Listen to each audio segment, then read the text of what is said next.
Hello, everybody. This is Christoph, and this is Extra Normal Podcast.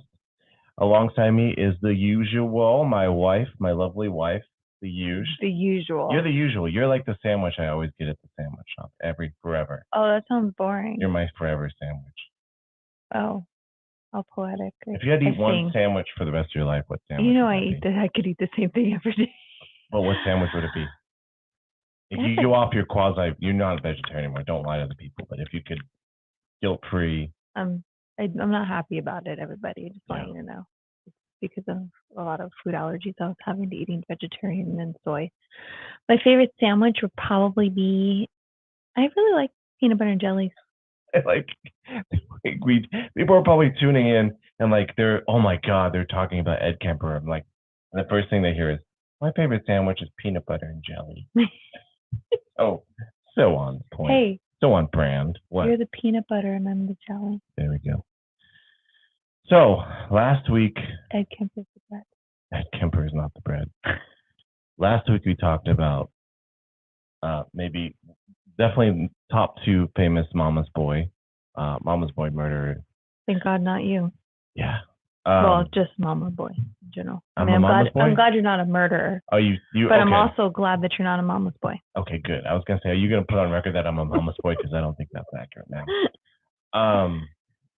We're gonna be talking about the other famous Mama's Boy murderer, the one. So with Ed Gein, last week's episode. If you didn't watch it, hear it, whatever, tune in because we talked about Ed Gein as his obsession with his mother, his devotion, he idolized his mother. Now we are going to switch over to Ed Kemper, who was obsessed with his mother, but in a different way. Almost like it. He obviously hated his mother, and his killing spree was spurred on by his mother. But I get the sense that even though it's infamous in interviews and everything, he says that he was driven by his hate for his mother, that he was almost in love with his mother too. I feel like people that are mistreated by their parents, grandparents, if they're not treated as their favorite child, there's this weird underlining.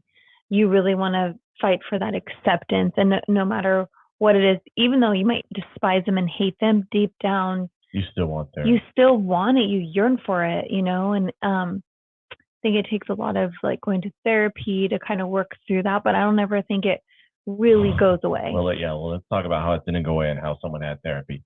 So we're talking about, again, a man by the name of his given name was Edmund Emil Kemper III. And the third is actually pretty goddamn important in this case because we'll get into it. He was born on December 18th, 1948. He weighed in Burbank, California at the time. Did you hear how much he weighed? Was it 13 pounds? 13 pounds. He weighed in at 13 fucking pounds. Ow. Although all the ladies out there are like, eek. That's you just once you get a sense of that, you book the first appointment for a C-section. Hell to the motherfucker, yes. I'm not going to do this. But back then, I don't think there was that option. His streak of terror has garnered him the nicknames the Co-Ed Killer, which is his most famous nickname. Also, the Ogre of Aptos, the Mad Titan. But talk about how tall he was. Why was he called the Ogre? Well, and his other name was Big Ed to his cop buddies. The reason why he was called Big Ed when he was fully grown, he was 6'9", I think about 285. So he was a big guy, big from birth. His 13 pounds is gigantic. I think it said at the age of 4 years old, he was already a head taller than everybody. Yeah. And so other than being gigantic, what set Ed Kemper apart from any other child? Well, he was born into a very troubled childhood, a product of divorce. He had a lot of the infamous mom of Big Ed was Clarnell, and Clarnell seemed to be very. She went through a divorce, and she was a very tough woman. She was very verbally abusive. Apparently, his father was too. She was an alcoholic, and so it obviously broke apart Ed's mother and father's their relationship. And actually, the dad, Edmund the second, Edmund Jr. He talked about he was a World War II veteran, right? And he actually was quoted. I don't know who got this quote, but it's all over the place. It's verified that he said that he would rather basically go back to World War II, fighting in World War II, than living with Clarnell, his wife at that time. Yeah. So they divorced. I think they've divorced when he was about 8, and that kind of sent Ed into a spiral. And Ed started acting strange. Ed started playing weird games with his sisters, and he was the middle child, so he was right smack dab in between an older sister and a younger sister. Ed started playing strange games with the family. He started playing games like Gas Chamber.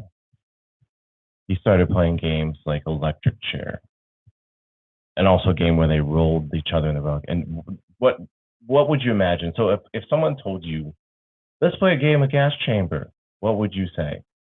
What would you guess that game would be? At that age, I wouldn't even know what the fuck that is. So I definitely would be like, that doesn't sound like fun. Why do you know about Gas Chamber? Yeah, like you fucking weirdo. So I might go along with it for a few minutes, and then once I realized what it was, I would definitely deep down feel like this is fucking weird and wrong, even at like a young age like that. And for just a slight step backwards, at this point, they were living in Montana. So parents got a divorce. Dad stayed in the. He was born in Burbank, so Dad stayed in the area. He was in Van Nuys, which is close to here, if you're familiar with the region.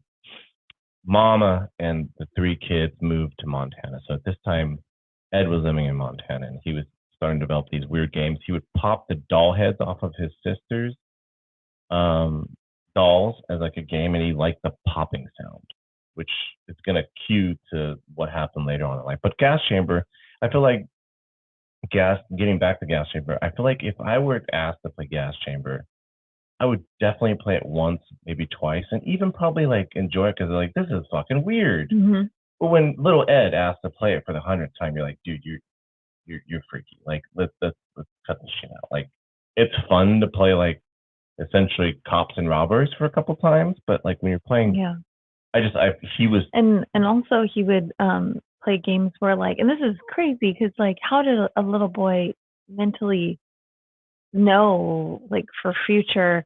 Like they would wrap each other, him and his sisters up. They would wrap them up in a rug. Like, and that's, I mean, how like many? You're trying to get rid of a sex worker, yeah. But that's exactly like shit that you see on TV today and in real life what people do to hide bodies. So yeah, it's like this. He's just like already at such a young age, was already so fucked up and twisted. Yeah, he was so twisted that the point where when he was still living in Montana, there was 2 things that happened. Other things that happened that was a telltale sign that this guy wasn't right. One of them is in 2nd grade. He had a little crush on his teacher, which happens, right? It happens. Like we all get crushes on people, and sometimes they're teachers. Well, apparently he had a crush on her, and his way of kind of expressing that crush is he would get his dad's bayonet. He would get an old bayonet, and he would stalk his teacher, his secondary teacher, and he would go to her house. Like, okay, so our daughter is in 2nd grade right now, and the idea of like whether you have a very like smart IQ or not, like how is this little boy? How was he able to like leave school, follow this teacher home? Like, where's his mom? Like during all this, and like having free time to go to her house. Like it just, to me, that's so baffling. Well, I mean, this was 1970s. Yeah, but not 1970s, 1960s. Right. But still, I'm just kind of like just the idea and just the knowing of I'm going to go to her house. I'm going to follow her. Like, it's like I'm just thinking about like our child, and she's the only child. She is very bright. But just that mentality, you don't think like that. Well, what else you don't say is if your sister asks you, teasing you, of course, in a childlike way, oh, you're going to kiss your your second grade teacher because you have a crush on him? He said, I might kiss her, but if I kissed her, I'd have to kill her first. What? I'm a second grader.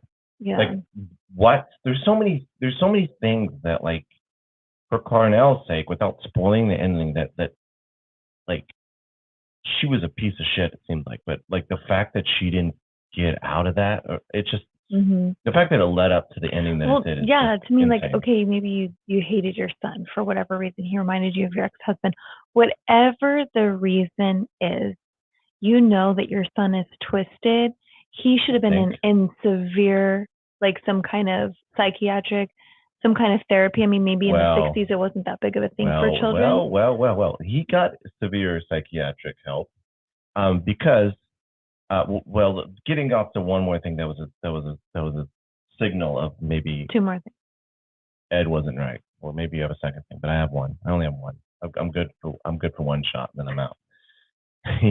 His mom got to the point where she was so essentially creeped out by her son. Like, she was so scared of her son being this kind of, for lack of a better word, deviant. It's probably not the right word, but a deviant, that when they lived in Montana for I think about 6 months, she was scared that her own son would abuse her daughters, like rape, right? Sisters, sexually abuse or hurt.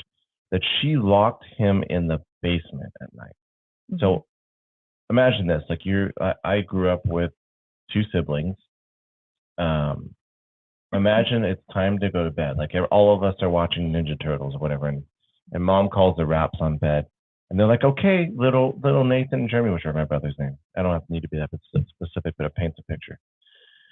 Okay, Nathan and Jeremy, it's time to go to bed, and Chris, it's time for you to go to bed too. Great. Okay, Nathan and Jeremy, you go to your rooms. Chris, down to the basement for you, where there's one light at the end of the stairs. You could hear the rats. You're locked in there on the dust, on the dirt.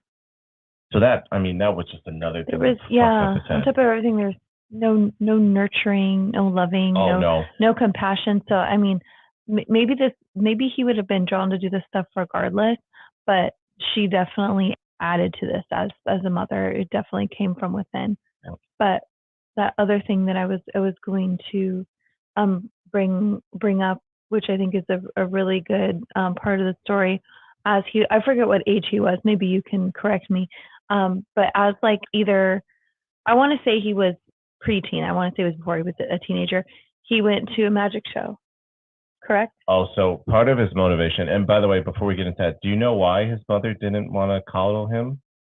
Do you remember her reasoning, her sad reasoning? I do, yes, quote, end quote. She didn't want him to turn out gay, which is completely lovely fucking product of the time. Like, that whole thing was just, it's so fucked up. Especially like the older time folks, not all, but there's plenty of old timey folks who had that kind of belief that if you were nice and sweet to your kid, they might turn out gay, and that was the reason why they're gay. Completely fucked up. Oh no! Oh, and Italian and Latino families, they fucking coddled their sons. Their sons were Jesus Christ, still are today. So for me, it's like, it's weird because culturally, like, okay, in Latino Catholic, religions, even still to this day, they pretend like gay doesn't exist, but they do very much coddle their boys and their family. So yeah. Sure. Yeah, what you were alluding to is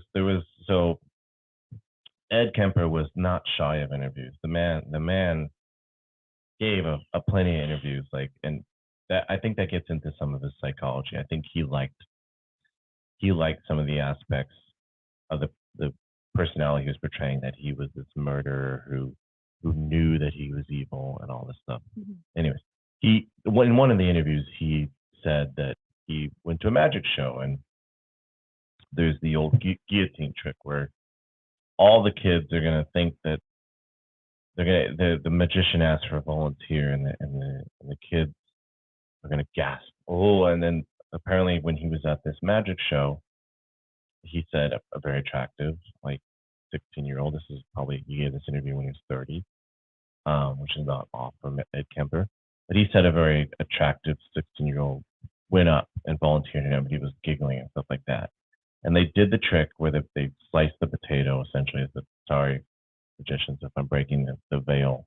Mm-hmm. But they essentially sliced the potato, and it was a fake little stunt or whatever. But this triggered something in his mind. It was like, another step of it was like titillating. Like, it was like erotic. It was all the feels because she was pretty.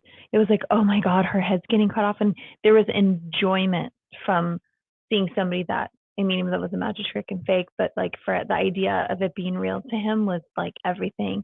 And we also had forgotten to mention, as a child, which is a very bad sign, he would kill animals as well. So after the divorce, he one of the retaliatory things, because he was upset, because he loved his dad. He was obsessed with his dad. His mother he always hated, but she grew on a love of, I believe. I do. But his dad, he adored his dad.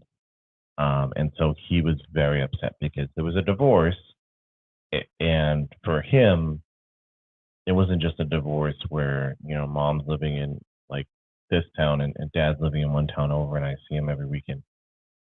Mama Clarnell was like, "Nah, I'm fucking moving to Montana."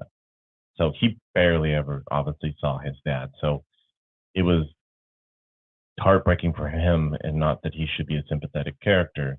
His childhood is sympathetic, but what he did, plenty of people have come from abusive homes. They don't act like this. It's not an excuse for what he did. But he, as a retaliatory act, he actually killed two of the family cats. Sorry, Mr. Mittens, who's our cat here. I know it's going to be hard for him to hear. He's sleeping. But one of the things, one of the things he did, he buried alive the cat. Once the cat was no longer with us, he resurrected the cat. This is not Frankenstein. He dug He dug back up the cat, and he decapitated the cat and did all kinds of things. The cat. So he did all this shit. Like this is before the age of 15. He's doing all this stuff, which is like he actually, some of his psychoses and some of his habits and stuff like that. Because he was so anxious, he was so open to being interviewed and everything. He actually led a lot of breakthroughs in terms of people's mapping the psychology of serial killers. He was famous to be on the Netflix show Mindhunter. He was the book that based off, like he had all that. So he had a ton of these like fucking markers, right? And he wanted out. And so I believe at the age of 14, he moved back to California, to Van Nuys, in hopes that he would be accepted by his father and he'd be taken in. Meanwhile, his father had already started a new family. Yep. So, I mean, he'd already moved on, which I also think probably to Ed was probably devastating. You're going to see your father, and he's just living this other life without you and just acting like, everything's fine, and, leaving you behind. Like, that's devastating. I understand. Yeah, I mean, the man he adored, and he was obviously unstable. The man he adored, essentially, he had two parents. One of them he adored, who had written him off and stayed in Van Nuys, hadn't moved to Montana, hadn't convinced Clarnell to stay in Southern California, whatever. And the other parent had completely just abused, mentally, emotionally, probably physically too. Who knows? I don't know. There's not really reports of that, but it wouldn't blow me away if that happened. But the thing with Kemper is like, for as much as he's a manipulator, he's an open book. Like, he's just like, this is what I did. He's very manufactured. So I think if there was a lot of physical abuse, he would say it, especially because he knows. I think Ed Kemper knows. In that instance, he would know that he was feeding the story, because I think he likes the narrative of himself. Yeah, true. So Ed goes from Montana. He runs away from home to Van Nuys to find Dad. He finds Dad. Dad takes him in for a while. Edmund Jr. takes him in for a while, and like you said, he remarried. So stepmom's like, I can't deal with this. This kid is too much. He's like, he's extra in a knifey way. So we can't. So stepmom, Ed Jr.'s new wife, convinces Ed to say that you can't live here. But the solution is to for him to go further up north in California to live with his grandparents, Edmund the first of his name, and grandma. And so, as a compromise, I have a question though. Was that his ex-wife's idea? Ed's mom's idea? no, Because I thought that no, it was not. It was Ed's idea, and actually, there's some speculation, or there's some stories that Clarnell told Ed, don't let him move in with your parents. His Ed Jr. Ed the third Kemper. So confusing now. He was worried that I think Clarnell was actually quoted as saying, like, he's gonna kill your parents. Yeah. They didn't listen. So Ed Kemper ends up moving up north to Northern California to live with the grandparents. I'm not sure. I don't remember how long exactly he was living there, but for a short time, it's a very short spell, because when he was 15, Ed got in a fight with his grandma. And Ed, do you know what the fight was about? No, what was it about? So Ed wanted, because something he was creating some suspicions. Ed's grandma did not wanted to take away his shotgun. Because I think at the house, that's where he was like abusing it with animals. Like he was getting a little too, like anything he could kill, like the birds. He was being a little. So she was a little fearful. She started hiding the guns in the houses. Yeah, so she tried to hide his shotgun, or try to take away his shotgun, saying, this is not yours anymore. He got a hold of it.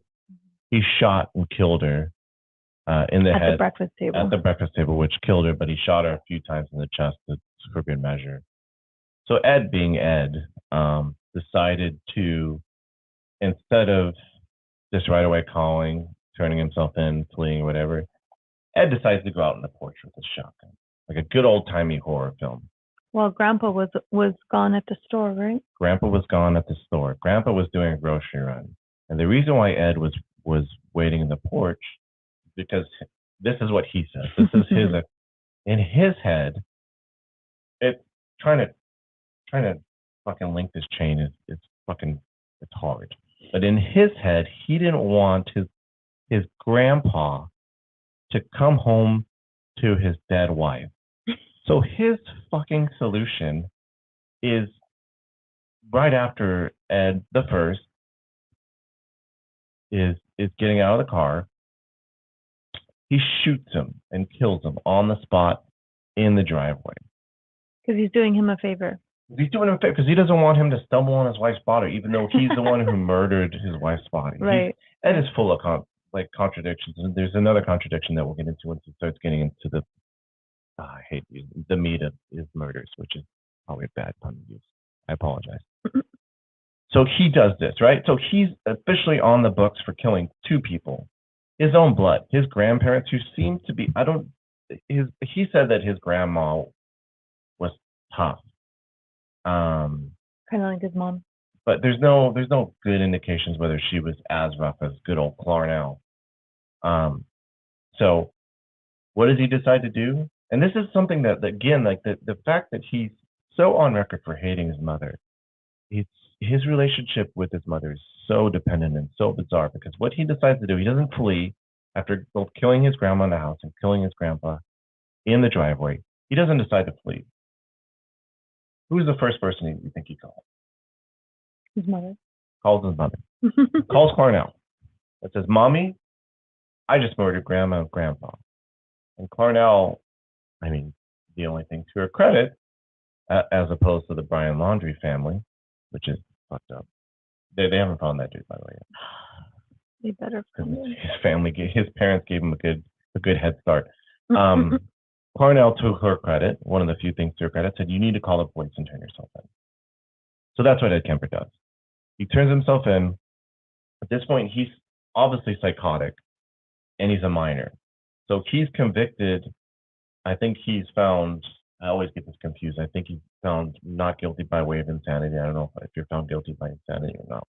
I'm sure everybody will correct me. Especially when you're a But minor. he's found he's a minor and he's found guilty, but he's found to be insane by the eyes of the court. So he goes to a severe mental institution at the age of 15. Manipulates all of them.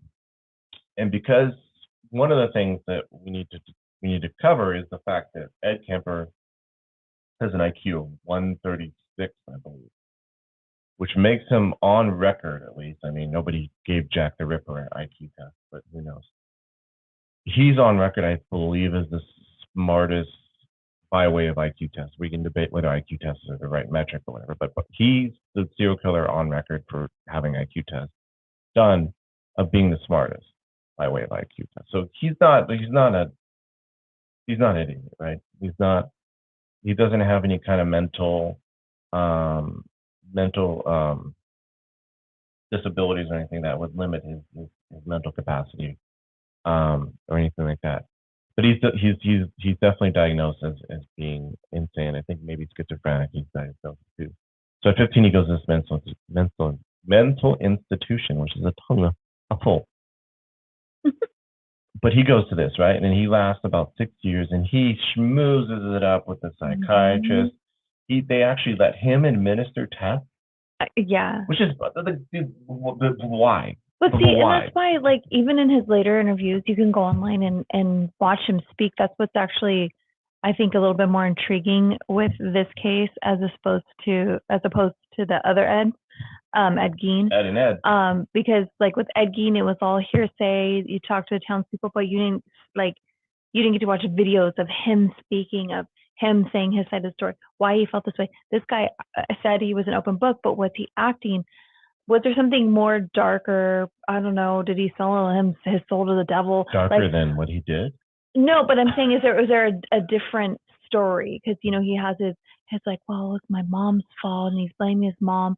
And he does take accountability, and that's the thing where I feel like he twists you to try to make you feel bad for him. This is why I did this, but look, I'm being honest about it and open. So it's this weird thing when you're watching him, because he's even manipulating us.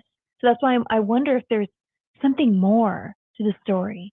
Well, I mean, I think that there is something. I don't know if there's more. I think that what Ed Kemper does is in these interviews and stuff. Just a mass manipulator. I think personality disorder. I think he's also telling. We know a few of those. He's telling. I know. He's telling the truth in terms of what happened to him from his childhood, right? And I think his motives are, like, his expressed motivations for murder, I think, are accurate. It's a matter of, like, there's always that, like, if you listen to any kind of serial crime, true crime show, like, there's always that core element. You have to have trauma. You have to have, like, be showing signs of hurting animals early on, and that's verified that you have to have some mental psychosis, because trauma doesn't equal, reciprocating that pain to the nth degree like he did, right? You have to have this like combo platter of everything, and I think he had that, right? It was a mixture of his upbringing, what happened when he was little, as well as his own mental disability, like his own thing going on. Like, it doesn't, like, you have to have that combo platter. Like, I don't think that mental disability equals murder, and I don't think trauma equals murder. But sometimes when those two things link up, that can cause this. So anyways, he was at this mental institution. Very bright guy. He got he convinced, he was such a manipulator, as you said. He convinced, basically what he did, he convinced these therapists and all these people who were analyzing him for his release, he convinced them to give him the answers, right? To give, what are you looking for when you're looking for some story of rehabilitation? What answers? So he got the cheat code. And so he got released, I believe, at the age of 21. One of the doctors, all the doctors' recommendations were, don't let Ed's going to need a place to stay, right? Because he's 21. He's been in here since he's 15. He's not going to go find himself an apartment, right? He's got to go somewhere. The doctors all recommended, one thing is, we're ready to release him because he's got all the answers right. He did it, everybody. This is a success story of rehabilitation. Mm-hmm. This was like they're championing, like, we did it, guys. One of the things they said is, whatever you do, do not send him back to Clarnell. And what did they do? What did they do? Or Age what did he do? 21, Yeah. released, he went right back to Clarnell, who at that time was living in Northern California, like at the Walnut Creek Cemetery. Which I'm sure he or Aptos is, I think, the name of the town. That's why he's I'm sure he the like demon worked now. it to like to his advantage. Like, I have nowhere else to go. Like, in this age, I don't have a job. I don't have, like, how am I going to survive? So, I mean, it was all probably part of the plan. It was partially part of the plan. I don't know if he, and the thing is too, like, it's a hard, and we're neither one of us are therapists, or neither one of us have degrees in psychology or anything like that. I should. I'm a hairstylist. Oh, hey-o. You and bartenders. But it's like clearly he was, not only did he have trauma, he had psychoses, and like just picture how much you develop as an individual to be like a free person in the age of 15 to 21, right? Living on your own. He didn't have that. So he basically came out as 21 as essentially an overdeveloped 15-year-old. So he had nowhere to go. He wasn't going to find his own place. He had to go somewhere. So he went with Clarnell, right? Ended up living with her again. She, at that time, Clarnell, which is important to the story, Clarnell was an administrative assistant, I believe, for Santa Cruz. UC Santa Cruz, the college, which kind of keys into what Ed Kemper ended up doing. If I was her, I would have kept a fucking gun under my pillow every night. I mean, she might have. Deadbolt my door closed. She might have. So Ed Kemper is living in that area, right? First, he ended up taking hitchhikers, just as kind of a thing. Wait, let's go. Before that, when he got back, he became fascinated with police officers, right? So one of the things that Ed Kemper tried to do when he got out of the institution is he tried to become a police officer. Yeah, I know, right? Okay, I want to know. We need to look into this. We need to contact police officers. If you're a police officer, please hit us up and let us know if this is a thing. Supposedly, the reason why they rejected him from joining the academy was because he was too tall. Apparently, that's the thing. For me, like, if he's trying to get in my academy and I'm a police officer, I would make up that excuse knowing his history. But I think, like we were talking about prior to the podcast, I don't even think that they like erased that. Like, it was like after he got out of his psych ward, he was like, it all vanished because he was better now, right? Yeah. So he ended up getting, I believe he ended up getting his record expunged, which means it's cleared off the books. I believe at the time he was filing to be a police officer, I don't think it was an expunged. I think what happened was likely, there's some speculation on what happened, why they didn't, the police say that they didn't see his background, that they weren't aware of the two previous murders for this rapper. I think probably what happened was, I would imagine, especially police officers at this time, he walked in with a piece of paper that said, "Here's my resume," or I don't know how you apply to be a police officer back in that day, especially, I don't know. And they looked at him like, "Oh shit, you're too tall. Sorry." We have a height limit. You think like, hey, we have this like intimidating, almost 300-pound guy that's 6'9". Like, fuck yeah, put him on the academy. All of them on the floor. Yeah, like, I don't want that fucking guy. If you need bigger cars, get bigger cars. But like, it's not like, see, the thing about him is he was 6'9", so it's not like he was like 6'2", where they're like, ooh, like let's have like the when you go on the amusement ride and you measure up to it. They're like, no, you're definitely too tall. Like, we know you're too tall. I mean, it was the best thing they ever decided to do. Sure. Well, also too, the Golden State. Okay, I just made this connection, and I don't know if it's a big connection, but what's up in Northern California? Because Ed Kemper tried out to be an officer, was dismissed because he was of his size, not because of his background. You know who else was who was actually a police officer in Northern California. D'Angelo, the Golden State Killer, was a former police, and he got actually fired because he stole like a can or something.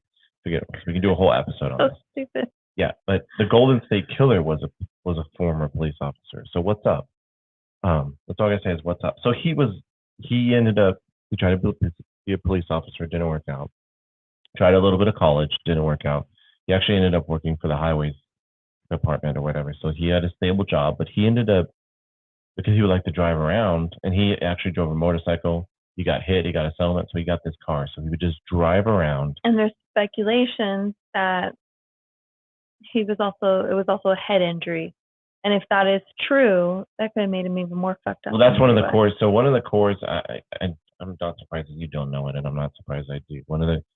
So there's all kinds of, so like some of the key elements of being a serial killer is brain trauma, some kind of psychosis sometimes, abuse to animals, bedwetting, and I'm sure people correct me on further stuff, but there's these like small dick.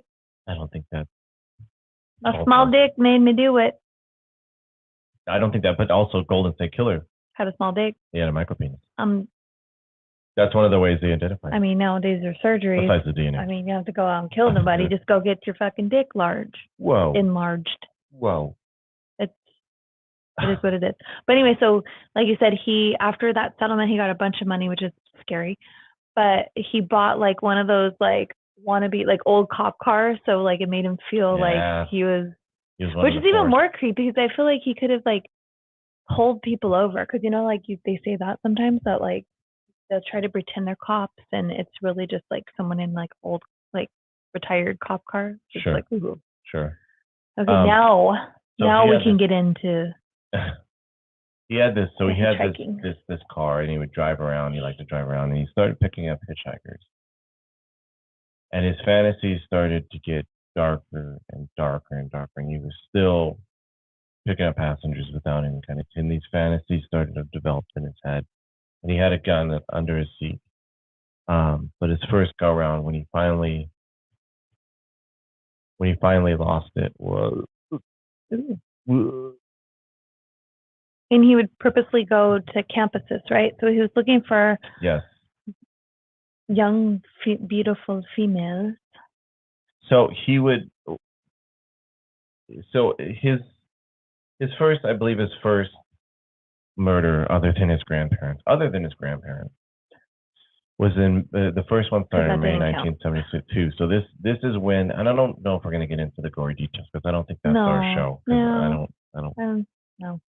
More interested in the psychology more than the details. May 7, 1972 was his first murder, and he killed two women, Mary Ann Pesky and Anita Uchesa were his first victims. And he actually ended up...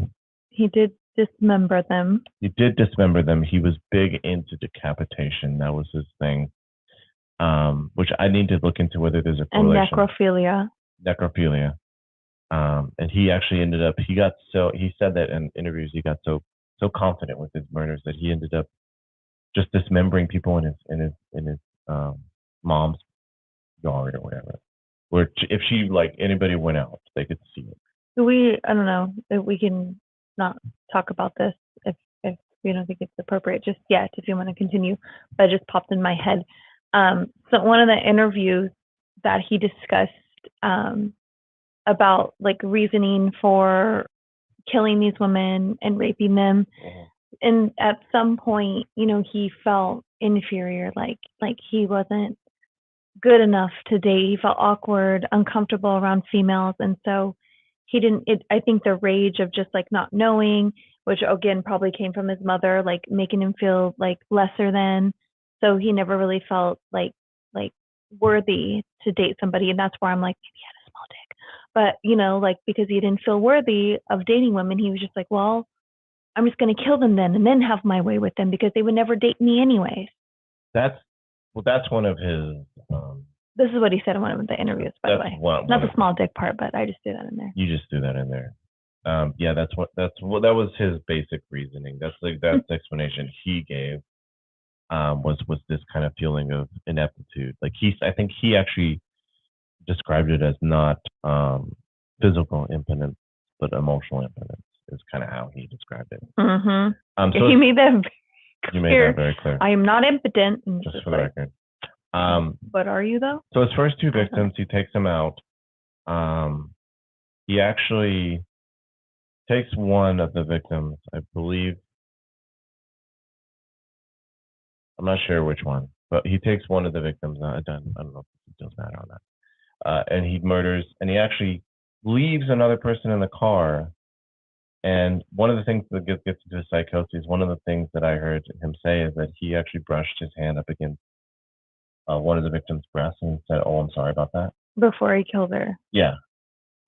Sorry, I'm not going to kill you, but sorry, I accidentally touched your tit. Yeah. So he did that. He actually, that was the first two murders might actually been his last, because for a while we saw an interview where he thought he had locked his keys in the trunk where he put the first victim, and he was freaking out because he would have been caught because you got nowhere to go essentially. But he actually was in one of his pockets, so he was. And then he also remembered he had the gun too. So yes. Picked up Aiko Ku, who was another 15-year-old victim, which is awful. She was running late to her lessons, I think ballet lessons. After missing a bus, picked her up and murdered her and dismembered. Another Cindy Shaw is another 18-year-old that he killed, and all these are, as well as Rosalind Thorpe and Allison Lewin. All these are college students, and his reasoning behind college students apparently was that he said that because his work, this fucking guy, because his mom worked at a college and she loved, like, one of the things she said, she loved like the students there, right? That she was an advocate for the female students, like that he thought that by doing this to college, he was getting back at her. Yeah. It's so fucking stupid. So fucking stupid. So he keeps doing this, and I think it lasts till February 1973 was his last college co-ed murder. And he's got away with all these, right? The cops don't know. He hangs out, actually. Didn't he have someone in his trunk while he went and hung out with the cops? Like, he had literally just killed somebody, and then went to the local bar, hung out with the buddies, and I think then after he was actually pulled over right after a murder for a taillight, but the cop's like, "You're broken tail light." Oh, it's Big Ed. Hey, Big Ed. Yeah, Big Ed. So he would hang out. One of the things he would do, he would hang out in the local watering hole for a lot of police officers. I think called the jury room. And he would get info. He would press people for info, and so the cops all knew him. They knew him as Big Ed. They knew it was this guy who tried out for the force. And they would the police officers would literally be talking about these cases of murder and whatever, and there's Big Ed right there in the middle of it. Like, wow, really? Like, so he was getting all this insight on who they thought it was, which they didn't have anybody. And so could you just imagine, like, I don't know. I want to know your opinion, but I feel like for these police officers to not have any inkling that this man could be dangerous, like, I'm kind of like, dude, like, you aren't fulfilling your job as a police officer. Like, how did you not have any inkling? I think it's tough. I mean, because if you look at, like, when you first saw him being interviewed, right? You said that he looks like just a normal guy, right? Yeah. Talks like a normal guy. Seems like a kind of nice guy. The manipulation. So, and they didn't have any physical evidence against him. So, what would make them to believe that Ed was doing that? True. They had no reasoning. I just feel like being a police officer, though, that's kind of like always, it could be anybody, you know? Like, sure, you have but it could be anybody, but you can't just like say everybody's like, because I think the cop groupie, as opposed to, because I think he was just the guy. I think they saw him. They didn't see him hanging out at this water hole for police. It makes sense from their end, like. But he came alone. He never had a partner. Here's why I think it makes sense in their heads, right? I'm not saying he could have gave clues that like he did it, and they just didn't do it. I think one, when we're discussing this as a two-parter, I think Ed was clearly bizarre, right? And he was an oddball, and everybody thought he was really weird. Nobody knew about Ed's Passed, right? They didn't know that he killed his grandparents. And 2, I think which is so wild. Ed was functional enough to know how to talk to people, to seem like a completely straight and normal guy. Like he knew how to talk. True. And also the reason, like you might go to the fact that like, well, why is this guy hanging out in a local cop bar? One, it was just a bar. Like it wasn't cop exclusive. It wasn't a membership club. And 2, I think a lot of these officers knew He wanted to be that Ed wanted to be a cop. He's a guy who's idolizing cops. So they felt bad for him. We know plenty of people who wanted to be like, it completely makes sense in a world where like someone wanted to be an athlete and they never made it professional, but they try to hang out at like athlete bars, or like someone wanted to be a musician, so they hang out with others, try to hang out. So he was just to the cops. Courtney he was trying Love. to like, he was trying to like chum up because he secretly wanted to be a cop. That was speaking of serial killers, just because of unfortunate. maybe. So yeah, he's getting all this info. So February of 1973 was his last co-ed murder, right? And I think in his head, for whatever reason, I don't know how much I believe this, but apparently, according to him, in his head, he knew that this was something that shouldn't be done and that it had to stop. And so to test himself, he picked up two college co-eds, right? Hitchhiking situation. To see if he can restrain. See if he can hold off. The and urge. This is all him, his own words. But he wanted to see if he can hold off the urge. So these college co-eds asked for a ride to, I think, Simple Mills Community College or something like that. And they insist, the crazy part is, Ed knows where this college is, right? And they insist on it being one way. And Ed knows that the college is in one direction. He knows the directions to get to college. These girls are asking to go in a completely opposite direction because they're convinced that the college is in a completely opposite direction. Do you know where that opposite direction led to? Where it was killing time. Where they killed the first pair of poor innocent girls. So he knew if he would listen to them and go that wrong direction, he knew that he would end up, it'd be too tempting and he would just veer off and kill him. But he held his own for fucking once, a douchebag. He held his own and he said, believe me, this is the way we need to go. Almost like pleading, like, I don't want to murder you. And it's almost, you know what's funny? I bet you what's going through this girl's head is like, oh my God, is this guy going to kill us? Like he's so adamant about going this direction. I'm sure they were frightened, yeah. Yeah, like, and it's like, why is he so like, and especially if they both thought it was a certain way. Like I would be just putting myself in their situation, like we're in this guy's car. He's not going the way that we're telling him to go. I'm freaked the fuck out. There's no map quest, you just fucking have to like believe this asshole, so wild.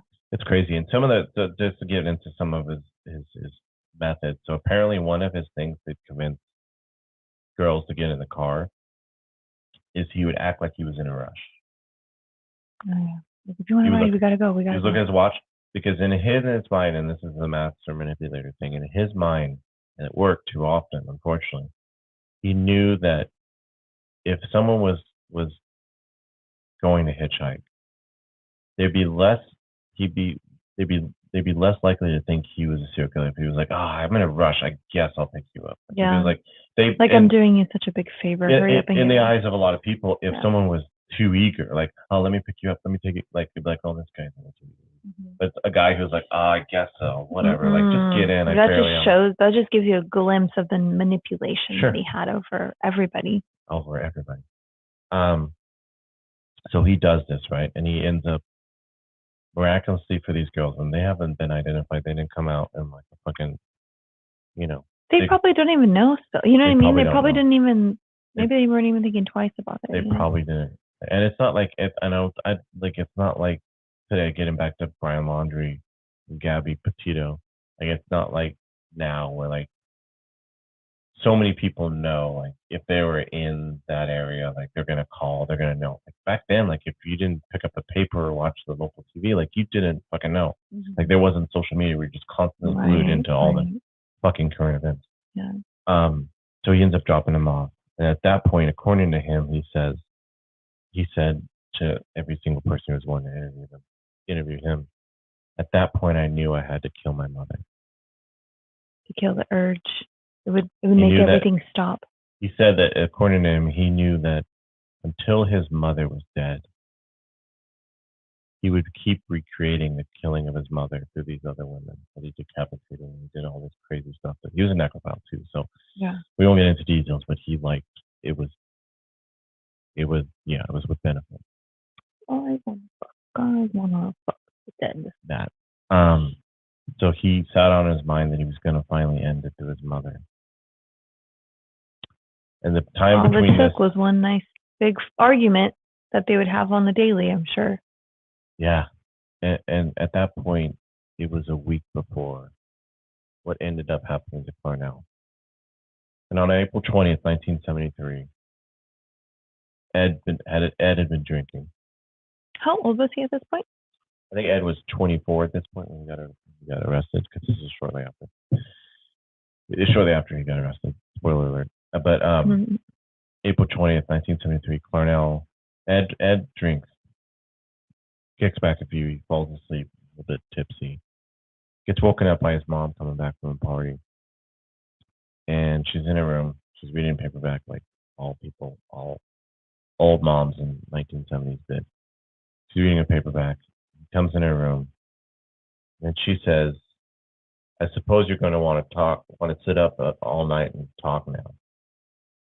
Kemper's only reply to that, because I think that kind of pissed him off, because that was one of the things she's apparently, and this is the thing that gets me into, like, Kemper secretly, as much as he hated her, he loved her, and he was obsessed with her in a dangerous and chaotic and toxic way, because that pissed him off, because he would come in every once in a while and want to talk.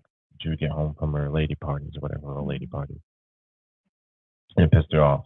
It pissed him off that she didn't want to talk. Right. And also, too, in recounting this story, so Ed Kemper in these interviews, if you can find these interviews all over you, because again, he's open to talk to anybody. It's kind of fascinating. I should check him out. He's as cold as can be when he talks about, oh, I picked up these two co-eds and I did this and this happened. It's very matter of fact, right? Yeah. It's just, this is what happened. It really gives you a real glimpse into the eyes and mind of a serial killer. Sure. And it's scary, but at the same time, it's fascinating, you know? It reminded me of, like, Silence of the Lambs, like those interviews and stuff, like she's asking questions and, you know, it's like you're watching these interviews and this is real. Well, I think that for serial killers, like there has to be an emotional attachment, right? Because if you're a serial killer and you end up killing a bunch of people, if you get emotional about it, you're going to stop. The reason why they do this is because they're detached, because it's a psychosis of just like, I'm going to do this to fit my sexual needs or whatever it may be, revenge on my mother or both. In the case of Ed Kemper, but it's emotionally detached. Like he would say that when he would murder, that it was just a means to the end. He just wanted the body, right? He wasn't really interested in. He was interested in the act, suffering, being the means to the end, but he didn't want to make them suffer. He just wanted to, and that's not everybody. Like BTK is deemed BTK for a reason. Like he's not nicknamed Find, Torture, Kill because it's like people are clever. Like there's some people who bask in that, but for Ed, it didn't. So he had this emotional detachment. The only time in all the interviews, and again, I feel like I know Ed too well, but on all the interviews that I saw with Ed, the only time he got emotional, the only time he got choked up, and this might be for cameras or whatever, but I think there was some realism in it, is when he recounted the story of his last time he talked to his mother, and his mother said, I suppose you're going to want to stay up all night and talk. He got emotional. He said, no, I don't think I will. That's the only time he got emotional. So everything is just triggered by this weird, ritualistic murder. And then he states once she was gone, it was like all that rage and all that power to kill and urge and thirst just went away. That's what he says. I wonder how much of that is true. I'm scared because he's still in prison. He's very old now. I know, but who the fuck? Can you imagine the people he can manipulate and has manipulated? Oh, sure. I just you get in the wrong hands of like some dumbass like wet behind the ears cop that's in there, and it's all over. So wet behind the ears. That's such an old timey phrase. That's beautiful. Thank you. So shut up. So Ed had that. That was his last conversation with his mother. His life. I mean, Ed. Can we talk about? Okay, I know we want to get too gory, but I think it's. We'll talk about it. I know what you're going to want. To his mom. Yes. We're leading up to it. This is weaving a tale, anyway. Oh, fuck off. I know.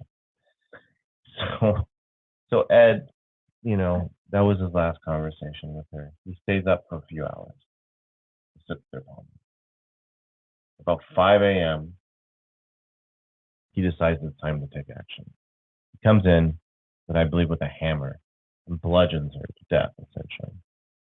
That's not it. He doesn't walk away. He doesn't say this is done.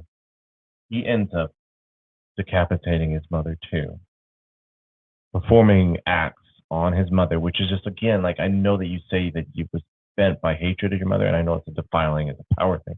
You're finally taking power, but he had his way with his mom's head, right? So that you're not gonna. It's a love-hate thing. He tore out her vocal cords or vocal box and threw it down the garbage disposal. Played darts with her head. Then he called up Sally Hallett, who was one of Clarnell's very good friends, and he said, "You want to have dinner? And apparently, again, this guy. Again, we get back to like the cops not suspecting. Sally is not like, oh my god, like he's inviting me for dinner. Like, she didn't really want to come. He had to persuade her. But she still came. Yeah. And he ended up murdering her. And so did he. And that was supposedly, for a while, he thought that was going to be his alibi was Sally. That me and Sally, I couldn't have done this because Sally and I went off to a trip to Colorado. That was one of his potential alibis he was thinking about. But he does this, and he has his way. And then he rents a car, heads out to Colorado. I believe a few days later. Let's see what it was. So he fled the scene. He drove nonstop to Pueblo, Colorado, taking caffeine pills to stay awake for the over 1,000-mile journey. He had 3 guns at the time and hundreds of rounds of ammunition in his car. And he believed he was the target of an active manhunt. So Ed Kemper does this, and he books it out there. He's like, they're going to come after me. They're coming after me. I'm going to be ready for this. He turns on the local TV station. But the network, nothing. Makes me so angry. Nothing, right? So because for the investigators, they don't know that Clarnell or Sally are missing or dead.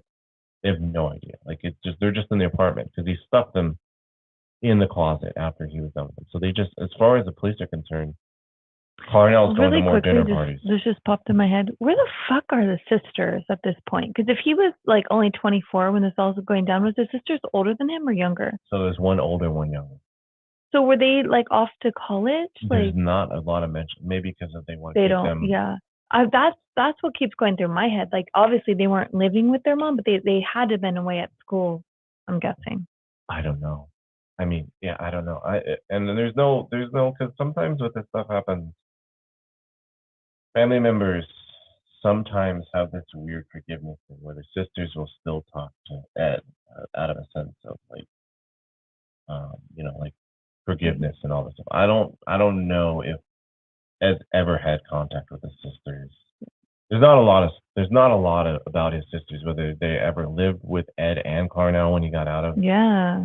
I would imagine his sisters were probably pretty pissed off that he killed their grandparents. I mean, I'm imagining they're probably cut him off. And I could see them, if they were living at home and he was like, I'm coming back to live at home, I could see them being like, okay, we're going to the other living with his mom's parents or something like that. I could see them leaving and being like, hell no, we're not living in this house with him. Yeah. anyways, continue. So that just popped in my head. the police have no idea what's going on. They don't know. They know that there's a co-ed killer. They don't know about Cornell or Sally. So they're looking for a serial killer. So they don't notice that Ed's gone because he's not on surveillance or anything. He's not even a person of interest. But he sees the TV. He notices that there's no coverage of of him, because I think a lot of investigators, once investigators found Parnell and Sally, he would definitely be appointed person of interest. Like, if you were in the house, why are you gone? Mm-hmm. So he knew that. So he thought like they would discover the body somehow, someone's trying to smell something like that, and they would look to him first. But they didn't know that the two were dead. So he looks at the TV, completely disappointed, because I think at this point he wants to be out of it for whatever reason. I think he mentioned in one of his interviews she had to die and he had to die, and he tried to kill himself. He said in the interview, he said that once he picked up those hitchhikers and he didn't end up killing them, he knew that he had to die and she had to die. So that was his resolution. Why I think maybe he wanted to go to Colorado in a blaze of glory, but realized that nobody's tracking him. So he sees this and he ends up calling the police, because he's like, what the fuck? I think he also wanted his 15 minutes of fame too, as being this person. He calls up the police. And this is the part where I'm like, the police, come on, guys. He calls up the police station, the local police station where all these murders have happened. And he says, I want to confess to a crime. I killed my mom. I killed her friend. I don't remember if he confessed to all the co-eds at that point, but he said, I did all these horrific acts. You need to come arrest me. And the cops are like, hey, it's Big Ed. Where's the person posting it? And they completely thought it was a prank. Mm-hmm. So much so that he kept trying to, and they hung up on him, thinking it was a big, massive prank. Oh, Big Ed. Like, that's how much he convinced people that he wasn't that guy. So he had to call back, and he knew one police officer who he knew he would end up trusting. Or meeting up with him. And so, they didn't end up meeting up. He calls this person, and they finally believe that he's telling there's some merit in this. Mm-hmm. So Pueblo call, the local police get on the horn real quick with Pueblo and say, arrest this man. They kept him on the line, tracked where the payphone was, and they arrested him. So now at this point, Ed Kemper is in jail. Oh, he's in custody. Sorry, not in jail. And that's when it all unravels. And he confesses to everything, much like Ed Gein. These two Eds are an open book. Like they once they got the relief of Mother, like they both just fucking spewed all their shit. No real dispute in the murders on who did it. He was given, apparently, just as a side, he was given truth serum, which is the opiates and everything. You know what truth serum is? Sometimes I don't know if I don't think they have this practice, but they would give what they would call truth serum, which was a mixture of opioids and stuff like that, which probably partially came from MK Ultra.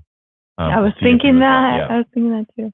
Well, they would do that all the time. They like MK Ultra would the CIA would give people these truth serum, mm-hmm. and they would just get people fucked up. And they might be a little more truthful, but they would just get people fucking fried instead. So he confessed to all these stuff. That's when I know that he mentioned before we started recording that you saw that he did cannibalism. He dabbled in cannibalism, like he cooked up a little bit, and I think he realized it wasn't for him. And that's really it, because he had his trial. I don't know if we want to get into the fucking trial, because it was like, he did it. Okay, he did it. He was convicted of 8 counts of homicide, 6 college co-eds, 2 his mom and his mom's friend, as well as if you take into account the previous, he's in total, Ed Kemper is responsible for 10 homicides total. Ed, again, like kind of what we alluded to, Ed went on a fucking book tour essentially and did interviews all over. Like, he was very open. Like, if any forensic psychologist, any pathologist, like he would talk to all of them. He would do all kinds of interviews. Yeah, that's why I really feel like Silence of the Lambs status. Like, I'm sure there was some inspiration, and I think that what the reason why we stumbled into Ed is because of kind of Halloween movie inspirations, horror movie inspirations, and this guy, not only was he a mama's boy, but I think he might be the closest to Mike Myers. Because if you look at The Mike tall, Myers, big guy. tall, big guy, right? Family killer. Animal That's killer. Mike Myers' origin stories. He killed his family, got out. I mean, for the record, John Carpenter doesn't say that he was inspired by Mike Myers. He said he was inspired by a visit to a psych ward, and there's the babysitter killer myths and all that stuff. But look at Ed Kemper, family killer, killed his family early on in life. He wasn't as young as Mike Myers was, but he killed him at 15. That's pretty goddamn young. Gigantic, kind of the pure sense of evil in that he killed people without remorse. And maybe not by physically wearing a mask, but he wore a mask by his personality and how he could hide who he truly was with the manipulation. So in a sense, he was wearing this mask. I mean, look at with the police officers. So. And one of the things too that sets him apart from the fictional character Mike Myers is that I feel like here's the thing with Ed Kemper. I feel like if Ed Kemper wanted to continue, he could have gone on for a very long time. But something in him turned himself in. Whatever that may be, either he rationalized that he was eventually going to get caught because someone's going to check on him, or now everybody's going to look for him. First of all, because he skipped town. Maybe he realized that the gig was up, but he turned himself in, and he turned himself in when he killed his grandparents. So that's about the only thing that sets him aside from Mike Myers is that the fictional Mike Myers would keep going. Something in him told him to give it up. Question. Sure. And I don't know how I thought that the two Eds would be one episode. I know. That's a lot of info. Speaking of both Eds. Ed and Ed. Which one do you think is more demented? Because I personally think, I mean, obviously they both are, but if you were to go who's on like this other level of demented, I would say Ed Gein, only because, like, yes, you had, the other Ed that would, like, decapitate people, but this guy was at another level, like, where he would wear, their skin on their face, make pants out of, like, body suits, put makeup on them, decorate his house, his chairs with skin of a human. So for me, like, I think that is next level, like, fucking disgusting insanity. I feel like Ed Gein, like, takes the cake when it comes to fucking psychopath, like worst of the worst. Yeah, I think Ed Gein is the more demented figure. I think that because also too, there's a few things. One is making all the furniture and stuff like that, and not. I don't think in Ed Gein's mind, I think Ed Kemper knows that what he did is wrong, right? He knows that. But does he? Like, that's another thing. Does. Like, for me, because like I said, he wears a veil over his face. I feel like, does he say that because he knows that's what he should be saying, because that's what he learned when he was in all those years in the psych ward? Did he over time just, this is what they want me to hear? Because when I've watched other interviews with other serial killers, they're like, there's something inside of us that we don't feel the way that you feel, like, if this is right or wrong, we don't feel that. Like, it's just how they're wired. I think that Ed Kemper was I think they were both driven by compulsion in different ways. I think that Ed Gein, I think Ed Kemper knows by society standards what he did was wrong. I don't know how much regret he actually feels for it. He says he feels regret, but fucking knows. He's a manipulator. I think that he's bright enough and smart enough to know that what he did is not sustainable. It's not okay. It's not. But he was just working off of impulses and all this stuff. Ed Gein, I don't think he ever. And one of the things too is Ed Kemper. I think the reason why Ed Kemper is probably I think you have a fair point, is less demented is because Ed Kemper knew that he should cover up what he's doing, and he was able to do it for a while, and he gave himself up because he knew whether it was altruistic, which I don't believe, or whether he knew that it was time, like he was going to get caught up in it, he just gave himself up, right? Mm. Ed Gein was a he was out there because he did all this stuff, and he just ended up murdering someone in broad daylight and not really Right. covering up and And not he would really make jokes understanding that about it's it wrong. too. I think one time when the lady was Mary Hogan. So Ed Gein, when Mary Hogan disappeared, which was it's his second confirmed murder, or it's first confirmed so murder. she was a bar owner. One or two, yeah, she was the bar owner in 1954. So people would talk about it, right? Because Mary was gone. She was a bar owner. Nobody knew her in town. It was a small town. Like, oh my God, nobody's seen Mary. Nobody knows who Mary is. And Ed Gein would joke like, oh, or he was. I think they thought it was a joke, but he was joking. He said, oh, she's up in my barn. And seeing stuff like that, where I'm like, because his IQ was like the opposite of Ed Kemper. Like this guy was a dum Ed Gein. Definitely emotionally stunted for sure. Yeah. So for him to say that was just so like, but nobody even believed it, even though it's different because with Ed Kemper, like I don't think people really thought it. They probably felt more bad for him. It was like, oh, he's alone, like he doesn't have a partner. Da, da, da, da. Like he was better at communicating and having more of a social life. It seemed like, but it seemed like Ed Gein, it was like he was kind of a weirdo. Yeah, he would do dinner parties with people occasionally, but I feel like that was just more probably out of pity because his family is all dead. You know.